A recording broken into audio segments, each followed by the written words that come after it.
ओम नमः शिवाय। शिव जी सदा सहाय। ओम नमः शिवाय। गुरु जी सदा सहाय। जय गुरु जी। शुक्राना गुरु जी। अनंतम अनंतन शुक्राना गुरु जी। जय गुरु जी। आज का मैं 17वां अध्याय रुद्र संहिता का प्रारंभ करने जा रही हूँ।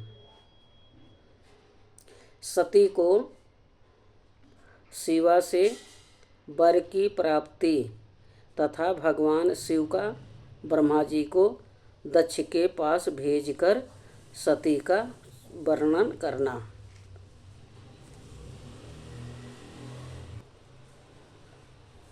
ब्रह्मा जी कहते हैं, मुने उधर सती ने अश्विन मास के शुक्ल पक्ष की अष्टमी तिथि को उपवास करके भक्ति भाव से सर्वेश्वर शिव का पूजन किया। इस प्रकार नंदाव्रत पूर्ण होने के पर नवमी तिथि को दिन में ध्यान मग्न हुई। सती को भगवान शिव ने प्रत्यक्ष दर्शन दिया। उनका श्री विग्रह सर्वांग सुंदर एवं गौरवर्ण का था। उनके 5 मुख थे और प्रत्येक मुख में 3-3 नेत्र थे। भाल देश में चंद्रमा शोभा दे रहा था।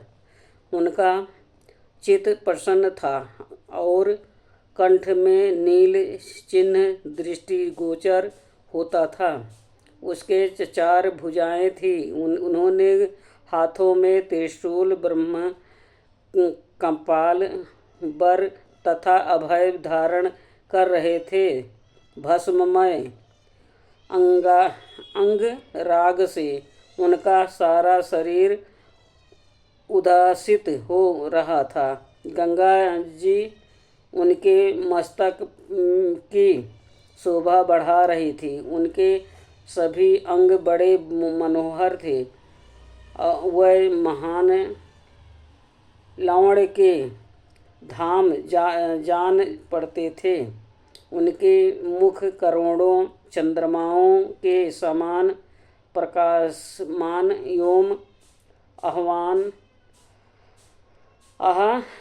आहद जनक थे। उनकी अंग कांति करोड़ों कामदेवों को तिरस्कृति कर रही थी तथा उनकी आकृति स्त्रियों के लिए सर्वथा ही प्रिय थी। सती ने ऐसे सौंदर्य माधुर्य से युक्त प्रभु महादेव जी को प्रत्यक्ष देखकर उनके चरणों की वंदना की। उस समय उनका मुख लज्जा से झुका हुआ था। तपस्या के पुंज का फल प्रदान करने वाले महादेव जी उन्हीं के लिए कठोर व्रत धारण करने वाली सती को पत्नी बनाने के लिए प्राप्त करने की इच्छा रखते हुए भी उनसे इस प्रकार बोले। ब्रह्मा जी ने कहा, उत्तम व्रत का पालन करने वाली दक्ष नंदिनी, मैं तुम्हारे इस व्रत से बहुत प्रसन्न हूँ। इसलिए कोई वर मांगो। तुम्हारे मन को जो अभिष्ट होगा वही वर मैं तुम्हें दूंगा। ब्रह्मा जी कहते हैं, मुने जगदीश्वर महादेव जी यद्यपि सती के मनोभाव को जानते थे तो भी उनकी बात सुनने के लिए बोले, कोई वर मांगो। परंतु सती लज्जा के अधीन हो गई थी। इसलिए उनके हृदय में जो बात थी उसे वह स्पष्ट शब्दों में कह न सकी। उनका जो अभिष्ट मनोरथ था वो लज्जा से आच्छादित हो गया। प्रणाम वल्लभ। शिव का प्रिय वचन सुनकर सती अत्यंत प्रेम से मग्न हो गई। इस बात को जानकर भक्त वत्सल भगवान शंकर बड़े प्रसन्न हुए और शीघ्रतापूर्वक बारंबार कहने लगे, वर मांगो, वर मांगो। पुरुषों के आश्रय भूत अंतर्यामी शंभु सती की भक्ति के वशीभूत हो गए थे। तब सती ने अपनी लज्जा को रोककर महादेव जी से कहा, वर देने वाले प्रभु, मुझे मेरी इच्छा के अनुसार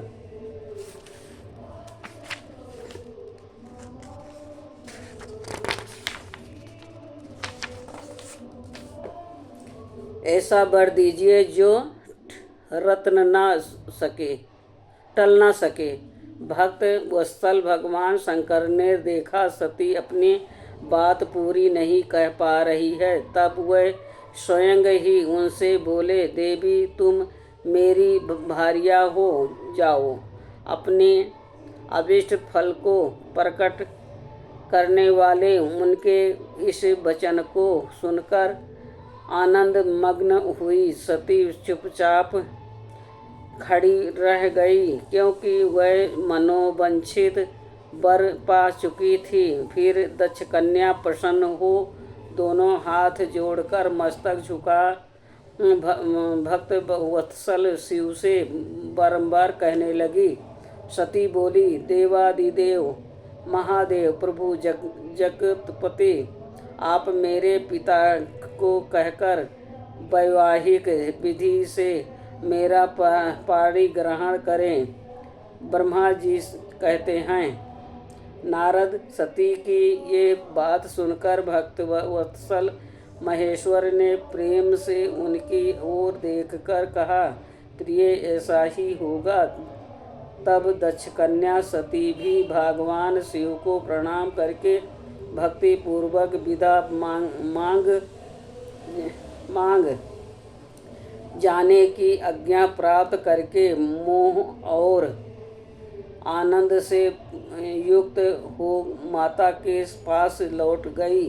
इधर भगवान शिव भी हिमालय पर्वत पर अपने आश्रम में प्रवेश करके दक्ष कन्या सती के वियोग से कुछ कष्ट का अनुभव करते हुए उन्हीं का चिंतन करने लगे। देवश्री फिर मन को एकाग्र करके लौकिक गति का आश्रय ले भगवान शंकर ने मन ही मन मेरा स्मरण किया।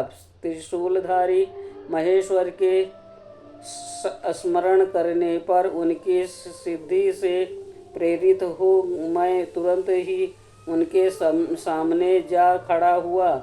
तात हिमालय के शिखर पर जहाँ सती के वियोग का अनुभव करने वाले महादेव जी विद्यमान थे, वहीं मैं सरस्वती के साथ उपस्थित हो गया। देव ऋषि सरस्वती सहित मुझे आया देखकर सती के प्रेम पास में बांधे हुए शिव उत्सुकता पूर्वक बोले। शंभु ने कहा, ब्राह्मण, मैं जब से विवाह के कार्य में स्वार्थ बुद्धि कर बैठा हूँ, तब से अब मुझे इस स्वार्थ में ही स्वास्थ्य सा प्रतीत होता है। दक्ष कन्या सती ने बड़ी भक्ति से मेरी आराधना की है। उसके नंदा व्रत के प्रभाव से मैंने उसे अभिष्ट वर देने की घोषणा की। ब्राह्मण, तब उसने मुझसे ये वर मांगा कि आप मेरे पति हो जाइए।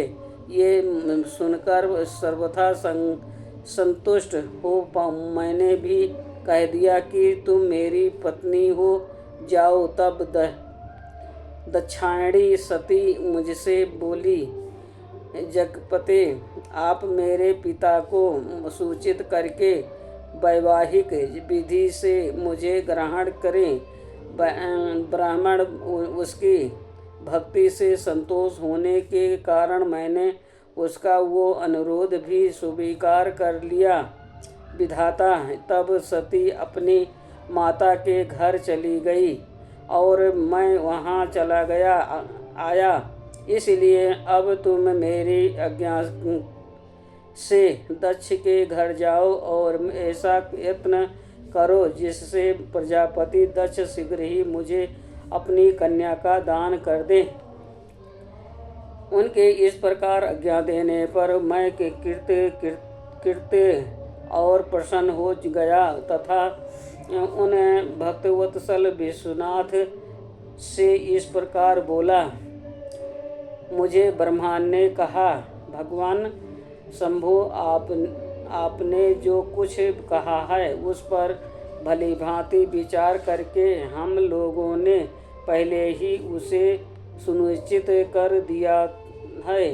वृषभ ध्वज इसमें मुख्यतः देवताओं का और मेरा भी स्वार्थ है। दक्ष स्वयं ही आपको अपनी पुत्री प्रदान करेंगे, किंतु आपकी आज्ञा से मैं भी उनके सामने आपका संदेह कह दूंगा। सर्वेश्वर महाप्रभु महादेव जी से ऐसा कहकर मैं अत्यंत वेगशाली रथ के साथ दक्ष के घर जा पहुंचा। नारद जी ने पूछा, वक्ताओं में श्रेष्ठ महाभाग विधाता बताइए। जब सती घर पर लौट कर आई तब दक्ष ने उनके लिए क्या किया? ब्रह्मा जी ने कहा, तपस्या करके मनोवांछित वर पाकर सती जब घर लौट आ गई तब वहाँ उन्होंने माता पिता को प्रणाम किया। सती ने अपनी सखी के द्वारा माता पिता को तपस्या संबंधी सब समाचार कहलवाया। सखी ने ये भी सूचित किया कि सती के महेश्वर से वर की प्राप्ति हुई है। वह सती की इस भक्ति से बहुत संतुष्ट हुए हैं। सखी के मुँह से सारा वृत्तांत सुनकर माता पिता को बड़ा आनंद प्राप्त हुआ और उन्होंने महान उत्सव किया। उदार चेता दक्ष और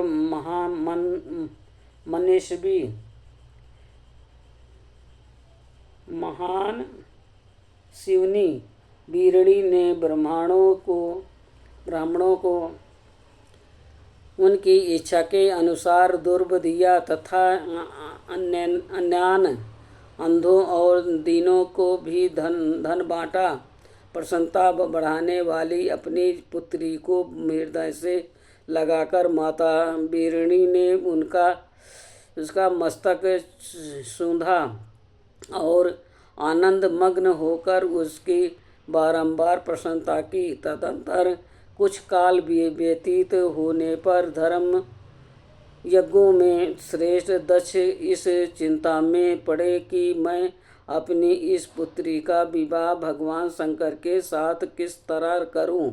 महादेव जी ने प्रसन्न होकर आए थे, पर वह तो चले गए। अब मेरी पुत्री के लिए वह फिर कैसे यहाँ आएंगे? यदि किसी को शीघ्र ही भगवान शिव के निकट भेजा जाए तो ये भी उचित नहीं जान पड़ता है, क्योंकि यदि वह इस तरह अनुरोध करने पर भी मेरी पुत्री को ग्रहण न करे तो मेरी याचना निष्फल हो जाएगी। इस प्रकार की चिंता में पड़े हुए प्रजापति दक्ष के सामने मैं सरस्वती के साथ सहसा उपस्थित हुआ। मुझे पिता को आया देख दक्ष प्रणाम करके विनीत भाव से खड़े हो गए। उन्होंने मुझे स्वयंभू को यथा योग्य आसन दिया। तदंतर दक्ष ने जब मेरे आने का कारण पूछा तब मैंने सब बातें बताकर उनसे कहा, प्रजापति भगवान शंकर ने तुम्हारी पुत्री को प्राप्त करने के लिए निश्चय ही मुझे तुम्हारे पास भेजा है। इस विषय में जो श्रेष्ठ कृतज्ञ हो उसका निश्चय करो। जैसे सती ने नाना प्रकार के भावों से तथा सतीवक व्रत के द्वारा भगवान शिव की आराधना की है, उसी तरह वह शिव सती की आराधना करते हैं। इसलिए दक्ष भगवान शिव के लिए ही संकल्पित एवं प्रकट हुई। अपनी इस पुत्री को शुभ अविलंब उनके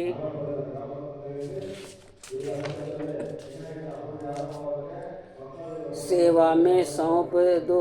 इससे तुम कृत हो जाओगे। मैं नारद के साथ जाकर उन्हें तुम्हारे घर ले आऊँगा। फिर तुम उन्हीं के लिए उत्पन्न हुई अपनी ये पुत्री उनके हाथ में दे दो। ब्रह्मा जी ने कहते हैं, नारद मेरी ये बात सुनकर मेरी पुत्र दक्ष को बड़ा हर्ष हुआ। वह अत्यंत प्रसन्न होकर बोले, पिताजी ऐसा ही होगा मुने। तब मैं अत्यंत हर्षित हो वहाँ से उस स्थान को लौटा जहाँ लोक कल्याण में तत्पर रहने वाले भगवान शिव बड़ी उत्सुकता से मेरी प्रतीक्षा कर रहे थे। नारद मेरे लौट आने पर स्त्री और पुत्री सहित प्रजापति दक्ष भी पूर्ण काम हो गए। वह इतने संतुष्ट हुए मानो अमृत पीकर अघा गए हों। आज का 17वां अध्याय संपूर्ण हुआ। ओम नमः शिवाय। शिवजी सदा सहाय। ओम नमः शिवाय। गुरुजी सदा सहाय। जय गुरुजी। शुक्राना गुरुजी। अनंतम अनंतम शुक्राना गुरुजी। जय गुरुपादी।